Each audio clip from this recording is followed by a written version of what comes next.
저는 오늘 이 말씀을 가지고 여러분과 함께요. 실패한 이들을 위한 은혜, 성령 충만이라는 제목으로 함께 은혜의 말씀을 나누도록 하겠습니다. 지난주에 제가 유머를 하나 했는데 실패했잖아요. 그래서 오늘 다시 한번 도전을 해볼 마음으로 준비를 했습니다. 천국문을 어느 날 베드로가 지키고 있는데 그날따라 비본인 겁니다. 그래서 예수님께서 천국문을 대신 서 있었습니다. 그랬더니 어떤 남자분이 이제 오시는 거예요. 신상 조사를 해야 되잖아요. 예수님이 이름 묻습니다. 그랬더니 요셉, 직업, 목수 이렇게 대답을 합니다. 그때 예수님이 눈이 갑자기 둥그레집니다. 혹시 아들이 하나 있지 않으셨습니까? 그랬더니 어떻게 하셨습니까? 맞아요. 아들이 하나 있었습니다. 그 아들이 혹시 손과 발에 구멍이 나 있지 않나요? 그랬더니 그 요셉이라는 남자가 깜짝 놀라면서 어떻게 아셨습니까? 묻습니다. 그때 예수님이 아버지 접니다. 그랬더니 그 남자분이 갑자기 눈을 깜빡 크게 떠지면서 네가 그럼 피노키오? 오늘도 실패했습니다. 저는 읽을 때 굉장히 웃었는데 제가 보니까 우리 성도님들이 많이 강팍해지신 것 같아요. 일상을 사시면서 웃음 코드를 많이 잃어버리신 것 같아요. 이거 어떻게 회복을 해야 되나. 네. 자, 저는 지난 한 달 동안 여러분들과 함께 말씀으로 돌아가자라고 하는 주제로 한 달 동안 말씀을 전했습니다. 그리고요 2월 달에는요 이 말씀을 읽었을 때에 이 말씀을 통한 성령의 역사가 있다라는 것을 알고 2월 한 달 동안 성령의 충만함을 받자라는 주제로 한 달 동안 성령에 관한 말씀을 여러분들에게 전할 거예요. 그래서 여러분들이 말씀을 통하여서 성령께서 우리에게 어떻게 역사하시는지 귀한 깨달음을 얻고 성령과 동행하는 2월 달이 되었으면 좋겠습니다. 여러분 이런 말 들어보셨을 거예요. 야, 이번 생에는 실패했어. 이번 생에는 실패한 인생이야. 그런 말 여러분 들어보셨죠? 그런 이야기를 하는 이유가 뭘까요? 그래서 가만히 생각해 보면 내가 생각했던 것보다 나의 인생이 이렇게 풀리지 않았을 때에 내가 생각한 거와는 전혀 다른 방향으로 인생이 이렇게 나아가게 되었을 때에 그 만족함과 실패했다라고 하는 생각이 찾아들면서 좌절과 낙담이 되죠. 그럴 때 우리는 이번 생은 실패한 인생이야. 그런 이야기를 하는 것 같더라고요. 오늘 본문에 등장하는 예수님의 제자들도 여러분 사실은 실패한 인생이 되었습니다. 왜냐하면 예수님께서 자신들이 생각한 계산과는 전혀 다른 길로 그 예수님이 길을 걸어가셨기 때문인 것이죠. 그런데 이번 생에는 실패야 라고 이야기하고 있는 제자들에게 예수님은 갑자기 이런 얘기를 하십니다. 내가 성령을 보내줄 테니까 이 성령 받기 전까지는 예루살렘을 떠나지 말라고 이야기를 하고 계신 거예요. 그래서 저는 이 본문을 묵상을 하면서 두 가지 질문이 떠올랐어요. 첫 번째 질문은 뭐였냐면 예수님은 왜 성령을 받기 전까지는 예루살렘을 떠나지 말라고 제자들에게 이야기를 하셨을까? 이게 이제 첫 번째 의문이었고요.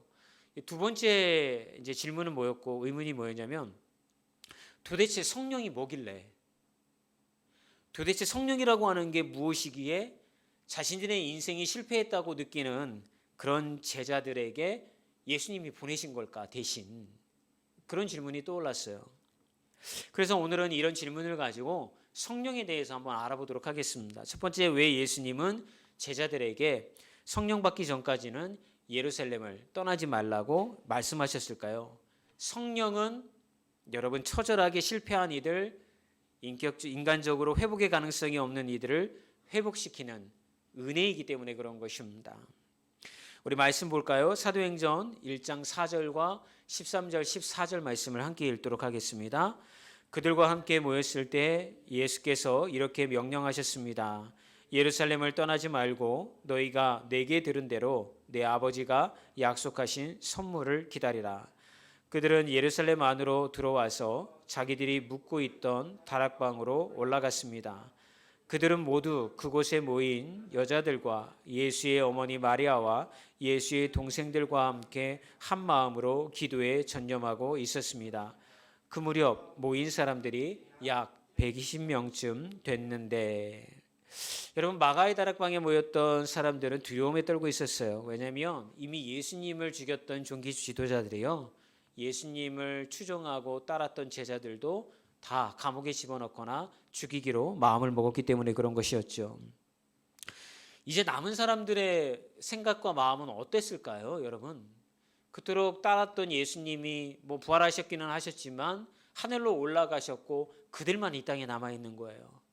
그러면서 그들의 마음 가운데 절망도 있을 테고 좌절감도 있을 테고 예수님의 부재로 인한 그들의 어떤 외로움도 있을 테고, 이런 부정적인 감정들이 사실은 제자들의 마음 가운데 여전히 함께하고 있었고, 여러분, 이런 감정들은 우리가 실패한 마음이다 라고 이야기할 수가 있을 것입니다. 그런데 그들의 마음을 아신 걸까요? 예수님께서는 그들에게 이렇게 말씀하셨던 거죠. 내가 너희들에게 보혜사 성령이라는 것을 보내게 되어질 텐데 이것을 선물이다 라고 그렇게 설명하고 있다는 것입니다. 여러분, 왜 예수님께서는 성령 받기 전까지는 예루살렘을 떠나지 말라고 제자들에게 이야기하셨을까요?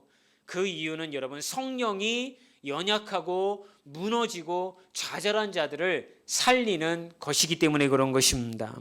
사랑하는 여러분, 성령 받으면 여러분 살아날 수가 있는 것입니다. 성령의 충만을 받으면요, 실패한 인생이라고 느꼈던 좌절된 마음을 가졌던 사람들도 다시 회복되어질 수 있는 것입니다.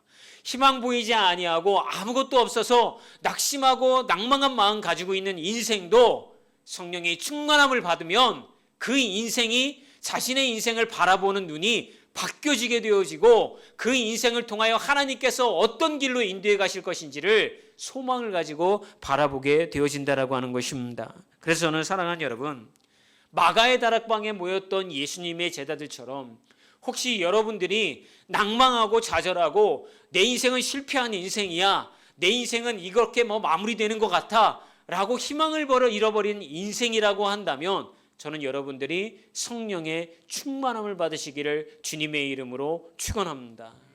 여기 앉아서 예수님을 믿은 사람들은요, 다 성령의 인치심을 받은 사람들인 거예요. 여러분들이 예수를 주로 고백하는 그 순간에 하늘에서 주님께서 성령을 여러분들에게 내어 보내주셔서 그 성령이 여러분 안에 임재해 있다라고 하는 거예요. 그런데 많은 사람들이 그 성령의 역사를 잃어버리고 살아요. 성령이 나와 함께하지 않는 것 같아요. 그러나 성령이 깨어나게 되어지고 여러분의 내면에 성령의 충만함이 일어나게 되어지면 여러분들의 시각이 하나님의 시각으로 변화되어질 줄 믿습니다. 여러분, 그래서 우리는 성령을 사모해야 되는 줄 믿습니다. 여러분, 우리가 인생을 살다 보면 재앙처럼 다가오는 사건들이 있어요. 너무나도 이겨낼 수가 없는 사건들이죠. 우리가 어떤 힘으로 이걸 이겨낼 수가 있겠습니까? 그래서 저는 지난 한 달 동안에 말씀으로 돌아가자고 말씀을 전했어요. 말씀으로 돌아가지 않으면 이겨낼 수가 없는 거죠. 그런데 말씀을 읽다가 보니 그 성경의 말씀이 우리에게 뭐라고 이야기하시냐면 우리를 돕는 능력을 우리에게 보내주셨는데 그것이 보혜사, 돕는 자라는 뜻의 보혜사, 능력, 성령을 우리에게 보내주셨다라고 말씀하고 있다고 하는 것입니다. 여러분의 인생이 여러분 실패한 인생처럼 느껴지시나요? 그렇지 않습니다. 하나님 안에서 실패한 인생은요, 하나님을 떠난 사람들인 거예요. 하나님을 외면한 사람, 하나님을 바라보지 않는 사람, 하나님의 능력을 의지하지 않는 사람들은 실패한 인생이에요. 그런데 하나님 안에서 성공한 사람들을, 그런 사람들을 주님께서는 어떤 눈으로 바라보느냐?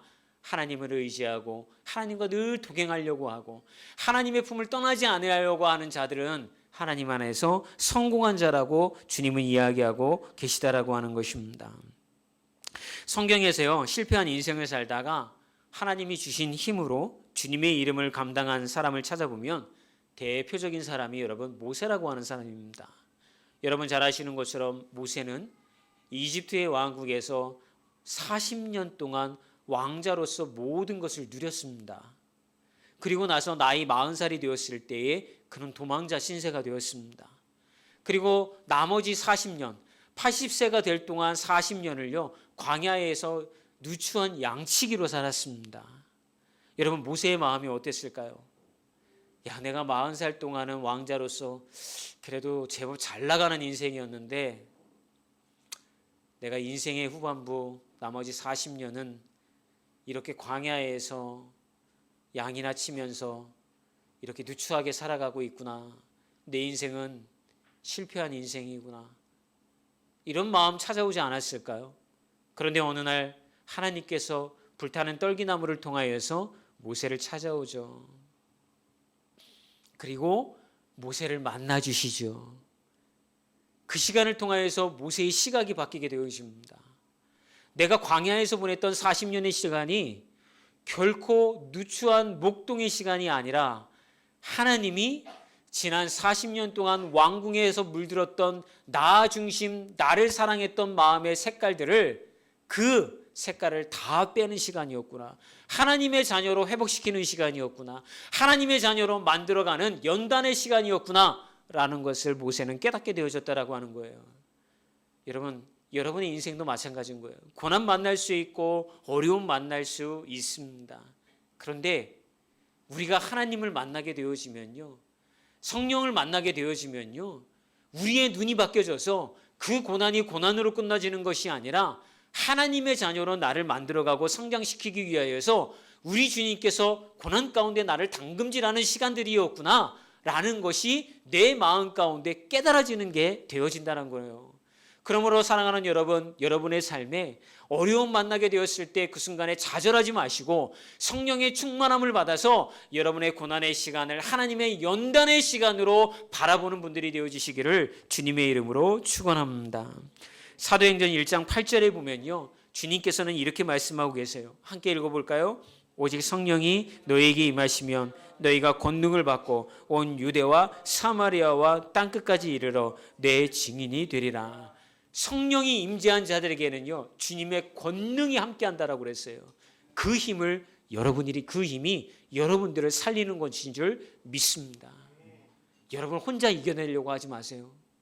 그러면 여러분, 이 성령이 우리와 안에 함께하고 있다라고 하는 것, 그것을 깨우기 위해서는 어떻게 해야 될까요? 기도의 자리로 나아가서 하나님이 우리에게 주시는 말씀과 기도가 하나가 이루어졌을 때 여러분은 여러분 안에 있는 성령의 충만함을 느끼게 되어질 것입니다. 그러면 우리는 살아날 수 있는 거예요. 회복되어질 수 있는 거예요. 하나님의 자녀로 살아갈 수 있을 줄 믿습니다. 그럼 두 번째로, 성령이 도대체 무엇이기에 자신들의 인생이 실패했다고 느낀 제자들을 살린 걸까요? 성령은 여러분 생기입니다. 에스겔서 37장 9절에서 10절에 이런 말씀이 있어요. 함께 읽어보겠습니다. 또 내게 이르시되 인자야 너는 생기를 향하여 대언하라. 생기에게 대언하여 이르기를 주 여호와께서 이같이 말씀하시기를 생기야 사방에서부터 와서 이 죽음을 당한 자에게 불어서 살아나게 하라 하셨다 하라. 이에 내가 그 명령대로 대언하였더니 생기가 그들에게 들어가매 그들이 곧 살아나서 일어나서는데 극히 큰 군대더라. 여러분, 멸망당해서 아무런 소망이 없었던 이스라엘을 하나님이 다시 회복시키실 때에 에스겔을 통하여서 이렇게 예언하라고 하셨어요. 사방에 있는 생기야 부러워라. 그런데 이 생기라고 하는 단어가 여러분 창세기에 쓰여진 거 아십니까? 창세기 2장 7절에 가게 되어지면 하나님께서 사람을 만드시고 그 코에 생기를 불어 넣으셨다라고 되어 있어요. 그런데 이 생기라고 하는 단어가 히브리어로 보게 되어지면 루아흐라고 하는 단어예요. 우리 한번 해볼까요? 히브리어 발음 한번 해보기 뭐 경험이 별로 없으시잖아요. 해볼까요? 루하. 이게요 히브리어가 가래 끓는 소리로 발음을 하는 게 많아요. 루하. 네, 그런데 이게 무슨 뜻이냐면 하나님의 호흡이라고 하는 뜻인 거예요. 그러니까 하나님께서 사람을 만드시고 그 코에 생기를 부어 넣으셨던 것은 뭐냐면 하나님의 호흡을 불어 넣으셨는데 그 호흡은 하나님과 동행하는 호흡, 하나님과 대화 나누는 호흡, 하나님과 함께하는 삶이라고 하는 것을 우리에게 얘기해 주고 있는 거예요. 그래서 이 하나님의 자녀가 되어진다라고 하는 것, 그 코에 생기를 불어넣어서 그가 살아났다라고 하는 것은 그가 하나님의 자녀로 택함을 받아서 하나님의 자녀로 살아가도록 주님이 만드셨다라고 하는 의미를 우리에게 전해주고 있다라고 하는 것이죠. 그런데 이 하나님의 단어, 하나님의 호흡이라고 하는 루하우가 신약 성경에 와져가지고는요, 푸뉴마라고 하는 단어로 사용되어져요. 똑같은 단어가 헬라어로는 푸뉴마인 거예요. 푸뉴마라고 하는 단어가 있는데 그 뜻은 무엇이냐면 성령이라고 하는 거예요. 여러분, 주님께서 왜 예수님께서 제자들을, 그 실패했다고 느꼈던 인생을 느끼고 있는 그 제자들을 성령 받기 전에는 예루살렘을 떠나지 말라고 했냐면, 이 성령이 바로 푸뉴마고 성령이 바로 하나님의 호흡이라고 하는 거예요.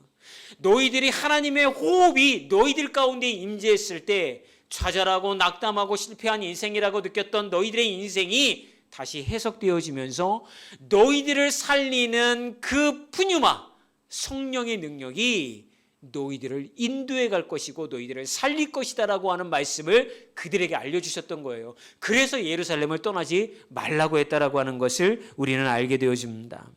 사랑하는 여러분, 우리는 근심할 수밖에 없어요. 그런데 주님은 우리의 연약함을 아시고 무엇을 약속해 주셨습니까? 푸뉴마, 성령을 너희들이 받으면 그 성령이 너희들을 하나님과 함께 호흡하며 하나님의 자녀로 살아가도록 만들어줄 것이다라고 하는 약속을 우리에게 해주고 계시다라고 하는 것입니다. 그렇다고 한다면 세 번째, 우리를 살리는 이 성령의 충만을 어떻게 받을 수가 있을까요? 회개할 때 여러분 성령 충만을 받을 수 있는 거예요. 사도행전 2장 38절의 말씀입니다. 함께 읽어볼까요? 베드로가 이르되 너희가 회개하여 각각 예수 그리스도의 이름으로 침례를 받고 죄 사함을 받으라. 그래야면 성령의 선물을 받으리니. 아까도 말씀드렸던 것처럼 여러분, 회개한다라고 하는 것은 돌이키는 거예요. 마음을 바꾸는 거예요. 무엇으로부터 여러분 돌이키고 마음을 바꿔야 될까요? 하나님을 온전히 믿지 않았던 거. 예수님의 제자들도 예수님을 온전히 믿지 않았죠. 예수님의 어머니였던 마리아도 예수님을 온전히 다 믿기는 어려웠을 것 같아요. 그리고 여전히 이 예수님의 제자들은 자신들이 삶의 중심이 되어서 하나님의 말씀대로 살아가려고 했던 것이 아니라 자신들의 뜻과 생각대로 자신들의 인생을 살아가려고 했었던 사람들이죠. 주님께서는 그들을 향하여서 회개하라고 이야기합니다. 돌이켜서 하나님의 자녀로, 하나님을 중심 삼아 하나님의 백성으로 살아가라고 말씀하고 있는 거예요. 그럼 여러분, 우리에게 이 말씀을 어떻게 적용해 볼까요? 우리도 여전히 내 인생의 주인공이 나잖아요. 내가 잘 돼야 되잖아요. 내 자녀들 잘 돼야 되잖아요. 거기에만 초점을 맞지 마시고 여러분의 인생의 주인을 하나님으로 삼아 하나님의 말씀을 여러분의 삶 가운데 이루어가며 살아가시기는 분들이 되기를 주님의 이름으로 축원합니다. 그게 여러분 회개인 거예요. 돌이켜서 내가 하나님의 말씀 붙잡고 살아가겠습니다. 내가 중심이 아니라 하나님 중심으로 살아가겠습니다. 이 땅 가운데 온 봄 소풍과 같은 인생이 내가 잘 먹고 예수님 잘 믿어서 내가 평탄한 인생 살다 가는 게 목표가 아니라 하나님의 뜻을 이 땅 가운데 온전히 이루며 살아가는 백성으로 사명 감당하며 살아가겠습니다라고 하는 의식의 전환, 삶의 바뀜, 이것이 회개가 되어지는 줄 믿습니다. 여러분, 마가의 다락방에 모여있던 120명의 제자들이 모여서 무슨 기도를 했을 것 같아요? 제 생각에는요, 예수님 우리를 살려주세요, 우리를 보호해 주세요, 이런 기도했을 것도 같아요. 성경에는 자세히 나와 있지는 않아서 알 수는 없지만 문장의 이 앞과 뒤의 문맥을 보게 되어지면 회개의 기도를 하나님 앞에 드렸을 것입니다. 하나님, 우리가 지금까지는 주님을 온전하게 믿지 못하고 우리가 우리를 위해서만 기도하며 살았는데, 예수님의 죽음 앞에서 그렇게 도망쳤는데, 부활을 믿지 못하고 의심했는데 예수님의 그 부활이 이제 현실이 되었고 이제 주님 온전하게 믿으며 살아가기를 바랍니다 라고 하는 회개의 기도가 이루어졌을 것 같아요. 사랑하는 여러분, 성령의 충만함 받기를 원하십니까? 그렇다고 한다면 지금까지 여러분들이 예수를 여러분들의 삶의 중심에 놓아놓지 못한 것으로부터 돌이키는 분들이 되어주시기를 주의 이름으로 축원합니다. 여러분 한번 해볼 만하지 않겠습니까? 이번 생에 나는 실패한 인생이야. 그런 생에도 여러분 주님은 회복시킨다고 약속해 주셨어요. 그런데 어떤 사람을 회복시킨다고요? 하나님 앞에 내가 죄인입니다라고 고백하고 주님을 주인 삼지 못했습니다라고 고백하는 자들에게 성령의 충만함을 주시어서 그런 자들을 다시 일으켜 세워주신다라고 약속하고 있다라고 하는 것입니다. 그러면 마지막으로 성령의 충만함을 받으면 여러분 어떤 일이 벌어지게 되어질까요? 삶의 변화가 일어납니다. 사도행전 2장 41절과 42절 말씀입니다. 함께 읽어볼까요? 그 말을 받은 사람들은 침례를 받음에 이날에 신도의 수가 3,000이나 더하더라. 그들이 사도의 가르침을 받아 서로 교제하고 떡을 떼며 오로지 기도하기를 힘쓰니라. 여러분들이 아시는 것처럼 마가의 다락방에 불꽃 같은 불길 같은 성령이 이 제자들의 머리에 다 임재하고 나니까 움츠러들고 좌절과 낭만 가운데 있었던 이 제자들이 밖으로 나아가서 복음을 증거하기 시작합니다. 예수를 증거하기 시작합니다. 베드로는 담대하게 예수를 증거하니 그 말씀을 듣고 유월절을 맞이하여서 전 세계에서 몰려들었던 그 유대인들이 회개하고 3,000명이나 하나님의 자녀가 되어지는 놀라운 역사가 일어나게 되어지는 것입니다. 여러분 생각해 보십시오. 극적인 변화가 무엇을 통해서 일어났습니까? 성령의 충만함을 받았더니 이 사람들은 더 이상 자기의 감정 안에 머물지 않았습니다. 하나님이 그 마을 가운데 열정을 회복시켜 주시고 뜨거움을 회복시켜 주시어서 나가서 복음을 전파하고 사람들을 향하여서 예수 믿으십시오. 예수님이 여러분들의 죄를 위하여서 십자가에서 죽으셨습니다. 그리고 그는 3일 만에 부활하시어서 하늘로 승천하셨고 다시 오실 예수님께서 우리를 도우실 성령을 보내셨습니다라고 하는 복음의 역사를 증거하지 않았습니까? 여러분 성령이 임재하시면요 삶이 변화되어지게 되어지는 거예요. 성령의 충만함이 여러분 가운데 이루어지게 되어지면 이때까지 나를 눌러앉혔던 부정적인 감정들, 좌절하고 낭망하며 스스로를 비하하고 자존감은 바닥을 쳤던 인생들이 그래 나도 할 수 있구나. 하나님의 뜻 가운데 나도 일어설 수가 있구나. 하나님이 나를 사용하시는 그릇이 되어질 수 있구나 라고 하는 담대한 용기가 회복되어져서 주님 앞에 나아갈 수 있는 시간을 가질 수 있다라고 하는 것입니다. 여러분 성령의 충만함을 받으면 여러분 살아날 수 있는 거예요. 여러분의 가정이 살아날 수가 있게 되어지는 거예요. 그 일을 누구를 통하여서 주님이 하기를 원하신다고요? 여러분들을 통하여서요. 그러므로 여러분 성령을 사모하며 여러분 안에서 말씀과 기도를 통하여 성령의 충만함이 회복이 되어져서 여러분의 삶의 변화와 여러분의 가정의 변화가 동일하게 일어나기를 주의 이름으로 축원합니다. 저는 말씀을 마치기를 원합니다. 다시 한번 에스겔서 37장 말씀으로 돌아가기를 소원합니다. 함께 읽어볼까요? 생기야 사방에서 와서 이 죽음을 당한 자에게 불어서 살아나게 하라. 여러분 생기가 불어오면 여러분들이 살아날 수가 있습니다. 이 생기 하나님의 호흡 즉 성령이 불어오면 여러분 살아날 수 있습니다. 왜냐하면 말씀을 통하여서 이미 약속하였기 때문에 그런 것입니다. 우리 이 말씀을 스스로에게 한번 이렇게 외쳐봤으면 좋겠습니다. 생기야 사방에서부터 불어와서 이동현에게 불어서 살아나게 하라. 한번 해볼까요? 다시 한번 시작. 생기야 사방에서부터 불어와서 자기 이름 이동현에게 불어서 살아나게 하라. 거기다가 자기 이름 넣으시는 거예요. 아니면 살아났으면 하는 영혼을 거기다가 넣으시는 거예요. 한번 해보겠어요. 시작. 생기야 사방에서부터 말씀을 띄워줘야 읽죠, 전사님. 그 씌워버리면 못 외우시. 자, 시작. 생기야 사방에서부터 불어와서 이동현에게 불어서 살아나게 하라. 아멘. 생기가 불어오면 여러분 우리 살아날 수 있습니다. 우리의 자녀들이 살아날 수 있습니다.